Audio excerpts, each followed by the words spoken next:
patologías de la piel. Está manchado. Sí, porque digamos, Algo tiene alcohol para borrar adentro. alcohol, Está más. alcohol,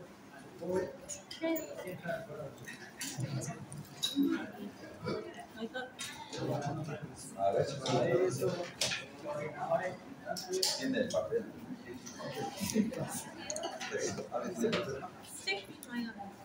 Bueno, vamos a ver lesiones secundarias de la piel.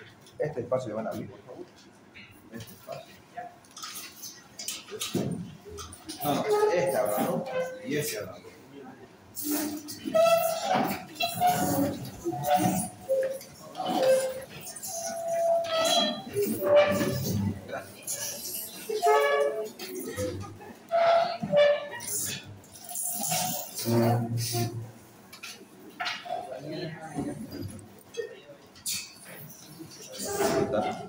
Por favor, poquito más. Gracias.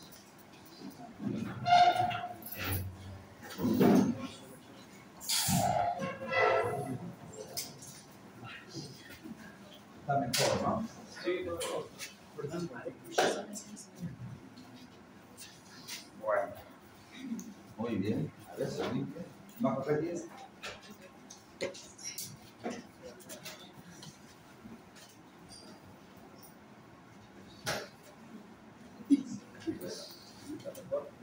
Excelente. Bueno, entonces vamos a ver lo que son las lesiones primarias y obviamente las secundarias de la piel. Dijimos estas que se van a sentar en lesiones primarias prácticamente, ¿no? Son lesiones elementales secundarias que se van a asentar en las lesiones primarias. Puede ser por pérdida de sustancias, por ejemplo, en las corrosiones, úlceras, heridas, fisuras, o lesiones canónicas, escamas, costras, pueden ser secundarias a lesiones primarias, ¿no? También pueden ser residuales como las atrofias o las cicatrices. Lesiones por rascado, puede ser una exfoliación, lignificación, otras especiales, por ejemplo, en relación a vegetaciones, surcos, se puede dar alopecia, infiltración y demás, ¿no? Entonces, en la exfoliación, por ejemplo, está constituido por una masa de epidermis descamada. Ahí se pueden ver pacientes, por ejemplo, que tienen lesiones en la histiosis, por ejemplo, se puede dar. En escamas, por ejemplo, acá en la famosa psoriasis, que se puede dar en las lesiones, sobre todo puede iniciarse en la parte de los codos, o las rodillas, y puede dar justamente descamaciones. Pacientes, por ejemplo, que han hecho dermatitis, igual pueden producir descamaciones. Costras, secundarias a procesos infecciosos, una pústula, un impétigo, puede producir justamente una costra, la acumulación de exudados desecados que se van a dar en la superficie. También pueden ser estas costras secundarias a lesiones primarias, abscesos que van a poder darse y así, ¿no? Lesiones costrosas. Escoriaciones son ablaciones de la piel. Uno lo puede realizar prácticamente en el rascado, puede darse, claro que sí. Fisuras, ahí se puede ver, grietas que se van a dar en la piel, probablemente en la región plantar se podría dar con mayor frecuencia. Esto llega hasta el seno del corio, ¿no? Este tipo de fisuras. Ahí están otras, en las palmas de las manos. Úlceras, pérdida cutánea de sustancia, que puede darse de forma circunscrita, puede ser este tipo de úlceras por presión, por ejemplo. Van a extenderse hasta el corio, pero la característica, por ejemplo, de estas podrían ser, hay unas que se dan, por ejemplo, en el impétigo, herpético, se puede dar, también se puede dar por presión. Recuerden que hay pacientes que tienen escaras por decúbito, empiezan con lesiones ulcerativas. Ahí está, otra úlcera. Estas, por ejemplo, son lesiones ulceradas, pero por presión, ¿no? Pacientes postrados, encamados, que no deambulan, empiezan con lesiones primarias, luego empiezan a secundarias, empiezan a hacer úlceras, y después ya van a llegar, pues, van a ser mucho más profundas que estas úlceras. Heridas, ¿quién no tiene herida? Puede ser por un traumatismo, o una sustancia, o con un arma cortante, o una lesión por rascado, dependiendo, ¿no? O también puede ser una herida quirúrgica, no sé, puede ser traumática. Una fístula, estas fístulas pueden ser secundario a drenaje de lesiones como abscesos, pueden drenar. Por ejemplo, acá se puede ver una escrófula, pacientes que tienen tuberculosis empiezan a hacer lo que se llama fístulas, una comunicación que se da, por ejemplo, entre los ganglios, entre los abscesos que tiene el paciente en la región por del cuello, el clásico, y empiezan a drenar, tienen que hacer una fístula. O pueden ser también en este tipo fístulas pleurocutáneas, pueden drenar digamos, derrames pleurales que llegan a ser en pie. Si, digamos, no hay un tratamiento adecuado, se puede hacer una fístula pleurocutánea, se puede abocarse el contenido de la pleura hacia el exterior. Ahí se puede ver a otro paciente en el cuello con escrófula, cuando la tuberculosis ganglionar fistuliza, se llama escrófula, ¿no? En la TV ganglionar. Cicatrices, esto ya es formación de tejido conjuntivo por pérdida anterior de sustancias del corio. Algunas pueden ser hasta lesiones queloideas, ¿no? Pueden estar en las cicatrices. Ahí está, por ejemplo, esto es un queloide. Bueno, cicatrices post-incisiones quirúrgicas, un sinfín puede haber. Recordar que estas pueden ser dependiendo, mediana, por ejemplo, es espinal, en la región posterior, en la región anterior puede haber varios tipos de incisiones cicatriciales, por ejemplo, la de Kocher, que es para vesícula, ¿no? Por debajo del reborde costal, la de Pfanstieck, que es en la región del hipogastrio, generalmente para una cesárea, para que no se note, ¿no? La Pfanstieck en las damas generalmente. O hay varios tipos de incisiones, infraumbilical, umbilical, que se podría dar. Hay esta la de Pfanstieck, por ejemplo, que se puede dar una cicatriz, puede dar una cesárea, o puede ser una cirugía ginecológica, ¿no? Personas, digamos, que son jovencitas, por decir, que tengan 18 o 17 años, para que no les quede cicatriz, hacen este tipo de incisiones en cirugías ginecológicas, o tranquilamente en la cesárea también. Como ven, no va a quedar tan visible la cicatriz. Incisión de Pfanstieck, ¿no? Escaras. Estas son por compresión, por ejemplo. Pacientes postrados empiezan a necrosarse los tejidos. El paciente que está mucho tiempo postrado, no deambula, no camina.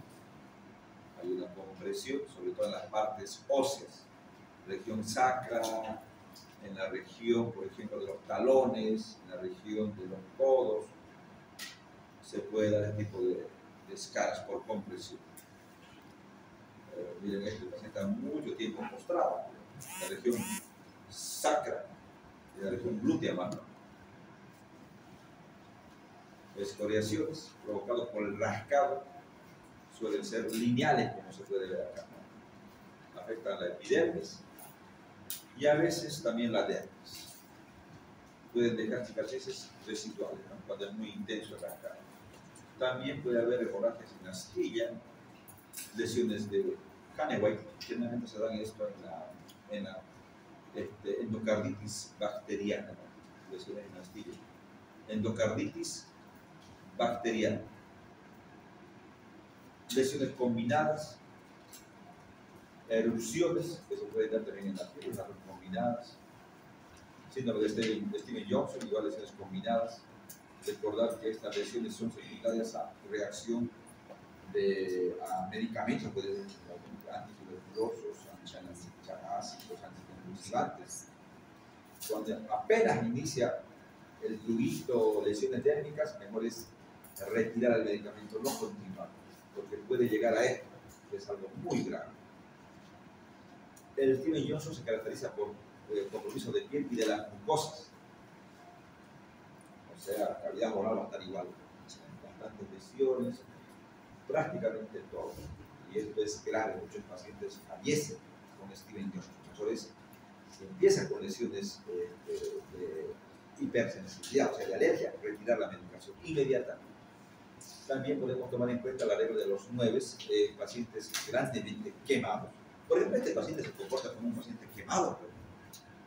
Los pacientes que hacen necrólisis epidémica tóxica con signo de Nikolsky positivo, recuerden que la piel se les va saliendo, entonces son como grandes quemados.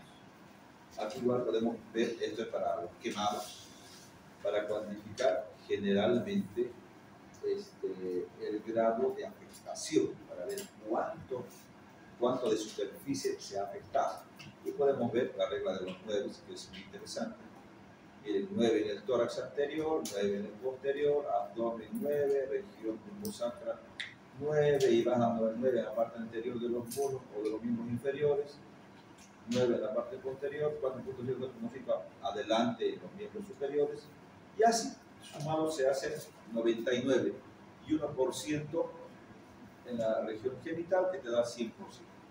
Si está afectado todo el tórax anterior, dirás que es una superficie corporal que está afectada con una quemadura, por ejemplo, el 9%, y también te va a ayudar a lo que es una reposición también de los líquidos.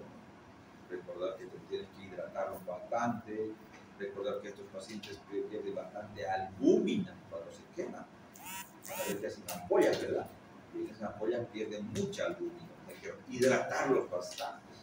Más se hidrata a los pacientes que tienen, por ejemplo, quemaduras eléctricas. Recordar que también se comprometen los músculos en las quemaduras eléctricas. Entonces hay que hacer una mejor hidratación, mucho más líquidos. Porque si no, ¿qué podría pasar? Imagínense que yo tengo una quemadura por electricidad y resulta que, bueno, no se nota muy bien la piel, no se nota quemado, pero por dentro, recordad que las quemaduras eléctricas son por dentro de la piel, y entonces pueden producir, como se afecta al músculo, se libera, ¿qué se libera de los músculos? La mioglobina, que puede dar lugar a la rhabdomiólisis. Esta rhabdomiólisis puede producir insuficiencia insuficiencia renal en este caso, más que insuficiencia renal. Esta queda bastante líquido. Mucho cuidado de las quemaduras, sobre todo eléctricas, ¿no? Fanegas y pelos, en este caso, uñas y pelos, también se pueden afectar, sí se pueden afectar. Las uñas vienen ahí, como en estas uñas, pero puede haber afectación, por ejemplo, ya sea en el número, ya sea por la ausencia o por la existencia de un número supernumerario. Podemos tomar en cuenta anoniquia, cuando no tiene el paciente prácticamente uñas, falta la uña, hablamos de anoniquia. Puede ser de nacimiento, pues nacen así algunos, o puede ser por un trauma, accidente y no tiene más uñas. Puede tocar o parcial, depende. Polioniquia, ¿a qué se refiere? Más uñas de lo normal, congénito. La polioniquia generalmente puede ser de nacimiento, generalmente se da en este caso congénito. Y no es en todos los dedos, en uno solo puede ser. Micro, pequeño, niquia, habla de que puede haber una pequeña, igual puede ser de nacimiento, el paciente nace muchas veces así, o puede ser secundario, por ejemplo, a uso de fármacos como la Piriton clásico durante el embarazo, alcohol o la warfarina. Mucho cuidado, ¿no? Cuidado con usar este tipo de sustancias bajo en el embarazo. Macro, ¿qué es macro? Grande, macroniquia. Entonces se puede dar uñas mucho más grandes de forma igual congénita. También puede ser que haya alteración, por ejemplo, la onicoatrofia, que estos pacientes empiezan a perder, se van atrofiando estas uñas, igual, de forma congénita o puede ser adquirida. Alteraciones del color, porque pueden variar. Estas uñas, por ejemplo, pueden tener este tipo de placas blanquecinas. Leuco es blanco, leuco, níquel, uñas hiperpigmentadas, de color blanco, ¿no?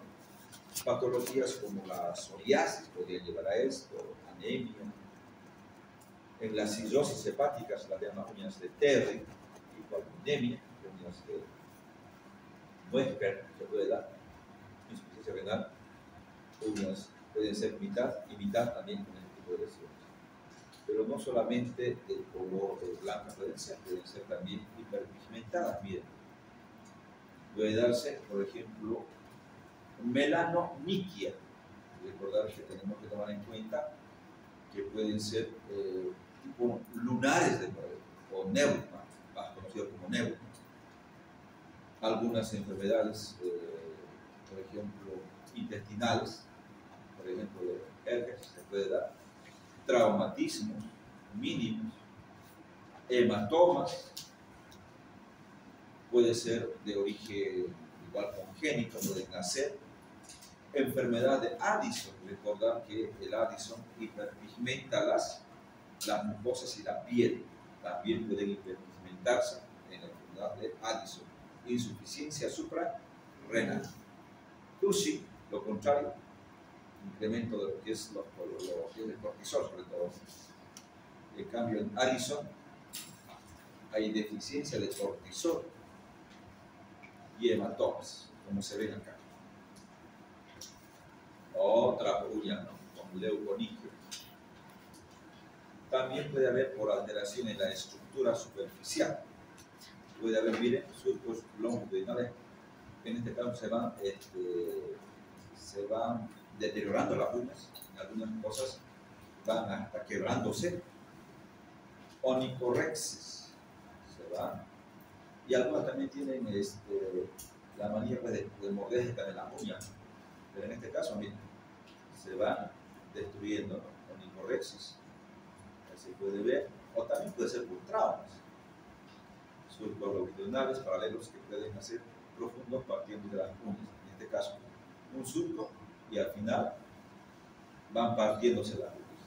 Traumatismos, la psoriasis también podría dar, la alopecia areata, vitiligo, los hongos, onicomicosis.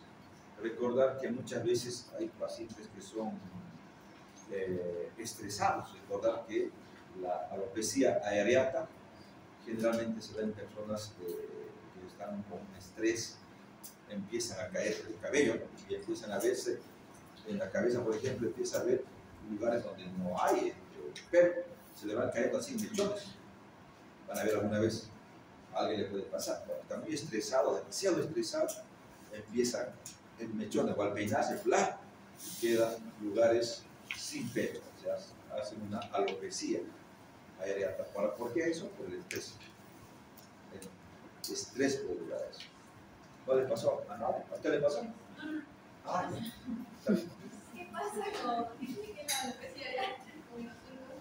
¿Cómo? ¿Qué tiene que ver la alopecia areata con los surcos? A alopecia areata. Se puede dar, o sea, recordar que hay personas que son estresadas, No, claro, empiezan a destruirse las uñas, se estresan, todo eso. Onicomicosis son hongos. Vitiligo se puede dar en el vitiligo. O sea, recordar que estas patologías son el vitiligo es una patología autoinmune que también puede afectar a las uñas, lo mismo que la alopecia. Es más, como les digo, es una desencadena que puede haber una alteración tanto en las uñas como en la caída del cabello. Pero también, como uno está estresado, empieza a hacer onicofagia. ¿Entendido? ¿Se entendió? Entonces, esas enfermedades no son causas de los surcos longitudinales. ¿Cuáles? Todas estas causas, ahí están los surcos, no se puede ver. Ahí, no se ve bien. Ahí se puede ver. En algunas circunstancias. Pero esto va a llevar, como decía, a la onicorexis, o sea que estas uñas van a quebrarse. ¿Listo? Algunos, miren, hacen también onicofagia, pacientes con estrés sobre todo. Repito, el estrés tiene mucho que ver con esto. Igual puede llegar, estas personas pueden llegar a ser justamente onicorexis. Miren, uñas en dedal que se llama. En este caso van a ver un puntillado en estas uñas de forma puntiforme, miren, de expresiones puntiformes que se pueden dar con una alteración en la matriz, ¿no? Psoriasis es una causa. Otra es la alopecia areata. Recordar que estos pacientes, repito, la alopecia areata no solamente es con la caída del cabello. ¿Por qué se da? Por el estrés. Van a ver, doctor, se me está cayendo el cabello y nos asusta, pero imagínense una dama que se le caiga todo el cabello y ven que está ahí bien pelado en algunos lugares y son parchados, a ver, pelado, y uno piensa, digamos, varias cosas. Sin embargo, eso es alopecia areata. Tratamiento que deje de estresarse. Van a ver, eso lo recomendamos, van a venir pacientes, doctor, me está cayendo el cabello, ¿y qué pasó? Y hay que preguntar, ¿qué pasó? Que está en examen o hay un problema psicológico, familiar, económico, algo tiene que haber, algún problema tiene que tener. El tratamiento es que se desestrese, nada más, y va a mejorar. ¿Entendido? Claro, después, claro, puedes dar una crema, le das algo para que digas que le estás dando algún tratamiento, claro, se puede dar. Pero la clave es que deje de estar estresado. Modificaciones en la curvatura, uñas en cuchara, miren, se puede dar, es decir, la característica cuando son en cuchara, hablamos de coilonychia. Se dan cuenta, la mayoría, dependiendo a las características, puede ser ónico, onychia habla de uñas, si se dan cuenta, todo es en base a eso. Uñas cóncavas, cuyo eje mayor es transversal. Varias causas también de este problema, por ejemplo, de la acromegalia podría ser, también pacientes con trasplante renal, porfiria, patologías de la tiroides, son muchas las causas que pueden llevar a esto. O sea, que ninguna es patognomónica, o sea, digamos, tiene esto y tiene enfermedad renal. Pueden ser muchas causas que van a llevar a esto, ¿no? Muchas causas, pero tienen su explicación. Uñas en vidrio, desde luego, clásicas que vemos en los pacientes, por ejemplo, van a ver acá, estas uñas tienen mejor o mayor convexidad. Pacientes con patologías crónicas, tanto cardíacas, pulmonares o hepáticas. Miren, se puede ver en estos pacientes que el ángulo que uno forma, está en el ejemplo, ¿no ve? Normalmente uno puede aproximar la parte distal de las uñas, se topan, si uno coloca de esta manera, la parte distal de las uñas van a tener, miren, contacto, por decirlo así. En otros pacientes que tienen uñas en vidrio, queda más o menos así, la parte distal quedan separadas, ¿no? ¿Por qué? Porque hacen estas uñas en vidrio de reloj. Una persona normal, generalmente las uñas, la parte distal, se ponen en contacto. Estas son uñas en vidrio de reloj, llamadas también dedos hipocráticos, también se los llevan a los dedos, o el palillo de tambor. ¿En qué patologías? Patologías crónicas, tanto neumológicas, por ejemplo, con la hipoxia crónica, con fibrosis pulmonar. Puede ser también pacientes con cáncer, se podría dar. Patologías digestivas, por ejemplo, cirrosis hepática, patologías con cardíacas crónicas. La fisiopatología es la hipoxia de forma crónica. También se puede dar el engrosamiento del lecho subunguial, ¿no? En este caso podemos hablar de paquionychia. Generalmente se puede dar una hiperkeratosis en la piel, se asocia generalmente a sordera, cataratas, y también puede ser congénita. Miren estas uñas encorvadas, onicogrifosis. Generalmente se puede dar por engrosamiento, ¿sí?, de las uñas, pero en personas ya de edad avanzada, vamos a ver, generalmente. También vasculopatías periféricas, falta de corte de las uñas también puede ser, ¿no? Hay una elongación y además aumento de la curvatura de las uñas.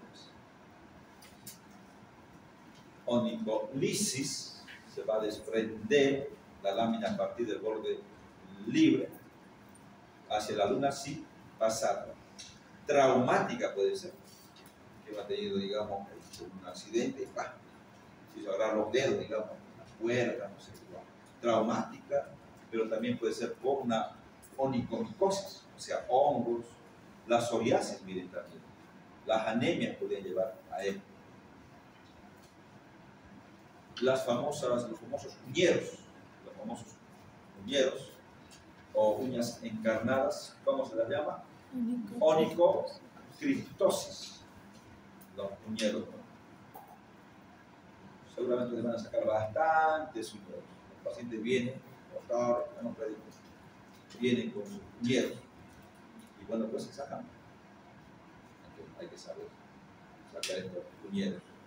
Hay varias formas, hay varias técnicas. Cuando vean cirugía seguramente van a poder hacer la técnica, pero una, por ejemplo, es infiltrar alrededor con lidocaína, pero con lidocaína sin adrenalina, ¿sí?, ¿no?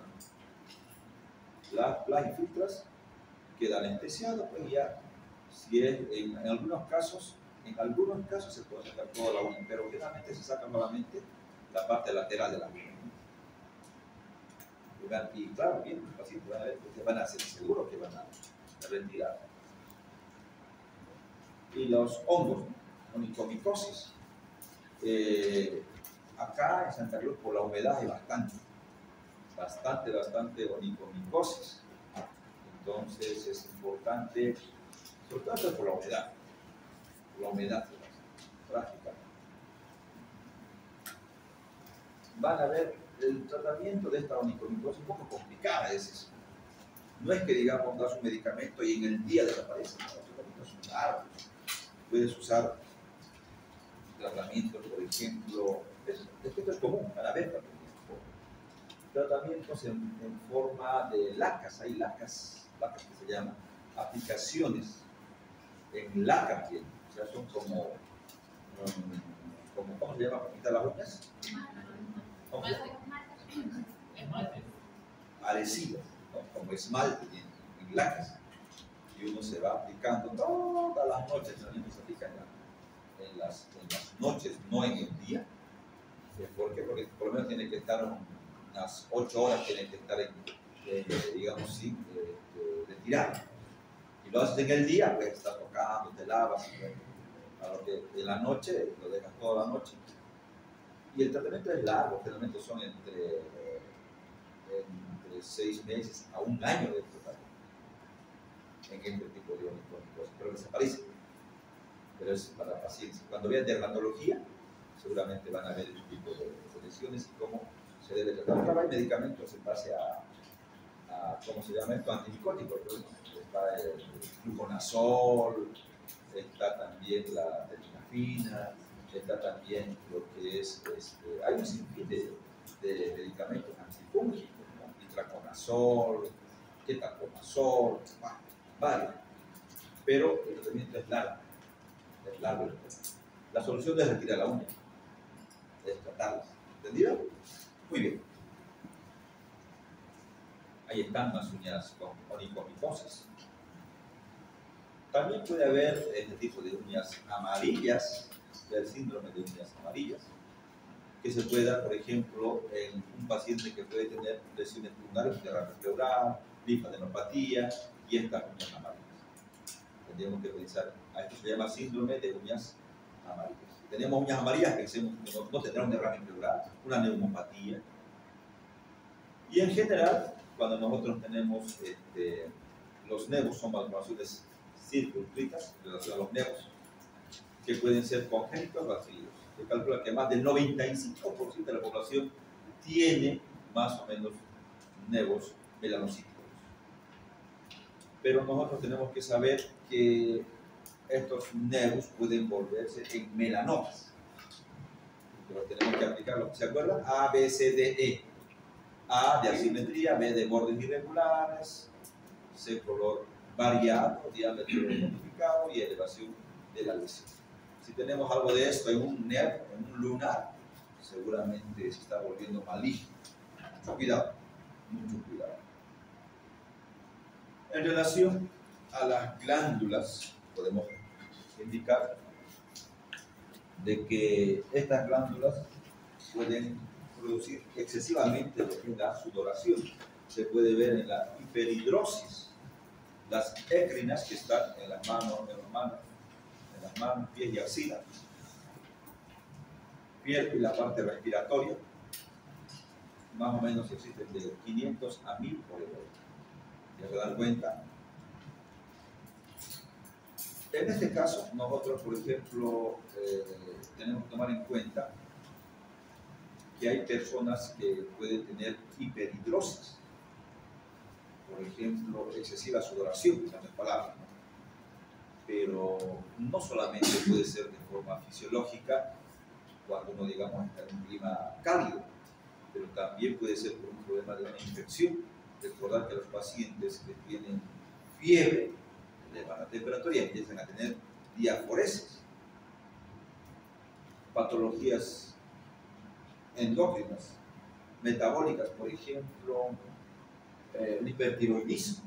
El hipertiroidismo te debe recordar que la piel siempre está caliente y está húmeda. Entonces, se puede dar en este tipo de pacientes. O sea, muchas patologías pueden dar hiperhidrosis y también se puede dar normalmente cálido o personas con bastante peso también, o sea, obesas, podrían llevar a esto, ¿no? No simplemente puede significar que es una patología, también puede ser de forma fisiológica o metabólica en este caso, ¿entendido? Y otras patologías más, no solamente, repito, en la parte en las manos. Tú le das a un paciente, por ejemplo, hipertiroideo a la mano, húmeda y caliente, mojada, así. Claro, y tiene una piel finísima, pero como está húmeda, bien fina la piel. No es seca, resecada, al contrario del hipotiroidismo. El hipotiroideo, la piel es seca, bien quebradiza. Claro, diferente, ¿no? El hipotiroideo tiene una constitución más remachada, más tendencia a la obesidad. El hipertiroideo es delgado, muy delgado. Broncohidrosis se podría dar. ¿En qué se da? Generalmente puede variar lo que es el olor, en este caso, de la sudoración. En la semiología clásica antigua se decía, ¿no?, que uno, al percibir el olor de un paciente, podríamos sospechar de qué patología más o menos se trata. Si es un olor ácido, por ejemplo, hablamos de fiebre reumática. Recordar que la fiebre reumática es una patología que se da por el estreptococo hemolítico, ¿no?, del grupo A de la Ansenfiel, que puede producir justamente. ¿Cuál es el adagio que dice? El adagio es: en la fiebre reumática muerde el corazón y lame las articulaciones, indicando de que la fiebre reumática puede dar una insuficiencia cardíaca y secundariamente una insuficiencia valvular. O estenosis también puede dar, o doble lesión, estenosis e insuficiencia mitral. O sea, la fiebre reumática, lo más grave que puede dar es, pues, problemas en las válvulas, ya sea estenosis o ya sea insuficiencia mitral o también tricuspidia, podría ser. Conclusión, al sentir un olor ácido, de por ahí podríamos pensar en esto. Fiebre tifoidea, clásica tifoidea, a paja mojada. ¿Con qué hacen el diagnóstico de fiebre tifoidea? ¿Con qué laboratorio? ¿Estudiaron algún laboratorio para diagnóstico de salmonelosis, fiebre tifoidea? ¿Qué laboratorio se pide? Reacción de Vidal, dice. Sí, clásicamente, antes se pedía fiebre para fiebre tifoidea, salmonelosis, lo que es la reacción de Vidal, pero se usa con muchas patologías. No la usamos ya. En algunos lados veo que lo usan todavía en algunas regiones, pero no se usa ya más reacción de Vidal. Te sale positivo y no era, no, puede ser un resfrío. O sea, cruza con muchas patologías. Entonces, ya nunca más pidan reacción de Vidal. ¿Entendido? Apaga mojada, por ejemplo, es el penetrante en la mucoviscidosis, tuberculosis, ácido en la región axilar. O sea, va a depender mucho, ¿no?, del entrenamiento y la práctica. Que antes, por ejemplo, era así, ¿no? Antes, por ejemplo, para diagnosticar, qué sé yo, diabetes, en la historia que decía que uno se orinaba cerca a un hormiguero y las hormigas se llenaban, tenía diabetes, digamos. O sea, la clase. Y hacía, volvió a lo que es la medicina. Pero, a ver si se puede dar, no siempre es científico de prueba, pero sí podríamos tomar en cuenta. ¿Entendido? ¿Qué es la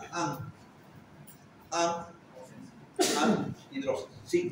Sí, ausencia, agenesia congénita de glándulas. En la histiocytosis puede ser, esclerodermia, síndrome de Sjögren. ¿Por qué es el Sjögren? ¿Quién se acuerda?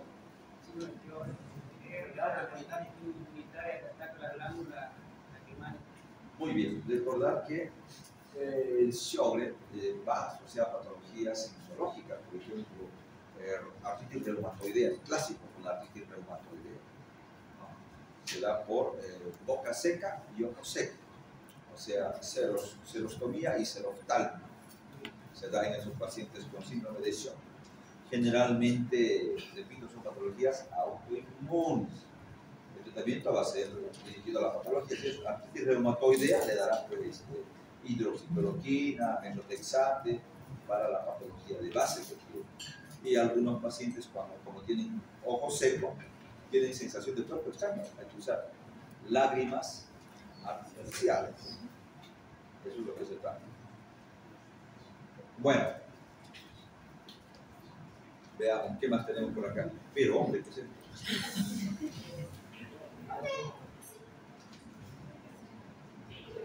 ¿Qué es esto? ¿Miosis o miasis? Miasis. Es una miasis. Recordar, sí, es un paciente que tuvimos en el hospital, llegó así. ¿Por qué se da? ¿Depósito de qué? Caporiasis debido a depósito de qué? Depósito de los huevos de qué? De la boca, ¿no? De la boca. Y es complicado, es doloroso, retirarlo es muy doloroso.